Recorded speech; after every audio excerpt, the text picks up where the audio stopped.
KALB. This is a First Alert Storm Center update. Welcome back. Thank you for joining us on this Wednesday night. Most of us are pretty dry and it's feeling pretty pleasant out there. But when we take a look at our southern parishes, that's where we do have a little bit of light rain and even some storms there off to our southwest. However, I do think those will likely stay a little bit further to our south. You could see some of that rain, lighter rain moving through portions of Beauregard and Allen parishes. You might even notice that little green box there over southwestern portions of Beauregard Parish. That's where there's a flash flood warning until 10:45 this evening. It doesn't affect a lot of the parish, mainly rural southwestern portions of the parish, but that'll go for the next few minutes unless it is extended on a little bit later this evening. Rainfall totals today so far, we're looking at about 2/10 of an inch for Alexandria. A little over 3/10 of an inch of rain fell there in Natchitoches. Over 1 inch of rain fell in Natchez today. They didn't pick up on quite as much rain yesterday, so they certainly could use that extra rain. D. Ritter and Oakdale both picking up only 1/100 of an inch of rain. They'll have to pull some Doppler estimates there for Beauregard later, but a good amount of rain did fall earlier, as we did have several showers and storms kind of move through that same general area. Temperatures right now are pretty much in the low to mid 70s area wide. It's been feeling great out there today, and the good news is those more pleasant temperatures continue here in the days to come.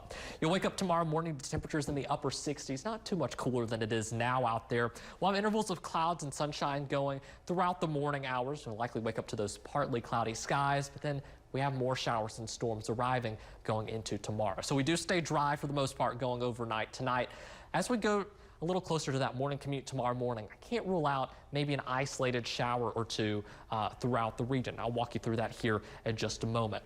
One thing that you will notice, though, is the likelihood for patchy fog across the region tomorrow. Visibilities could be reduced to about 3 to 5 miles, so make sure to exercise a little bit of caution on those roads tomorrow and give yourself a little bit of extra time as you head out the door. Good news, though, mid-morning things are looking good as far as visibilities go. That's just out ahead of that next round of showers and storms. They really start to increase in number going later into the morning and early into the afternoon. You see that activity remaining isolated to scattered at best going through the early afternoon. Then we could have additional showered storm activity start to fire up again, kind of close to those southern parishes, going a little bit closer to dinner time tomorrow evening. That starts to fizzle out, though, a little closer to midnight, and we're just left with some patchy cloud cover going into tomorrow night. There is, again, another low and severe potential tomorrow. It's a marginal risk, level 1 for pretty much all of Cenla. A storm or two could be capable of producing some damaging winds or small hail, similar to what we saw a little earlier this evening and yesterday as well. So you will want the KALB weather app. Definitely stay weather aware, but by no means am I expecting widespread severe weather tomorrow.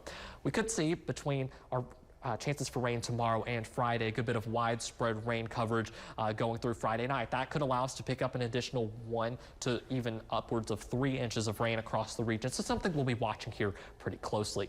Those lows tonight return to the upper 60s, pretty much right on par with the average for this time of the year.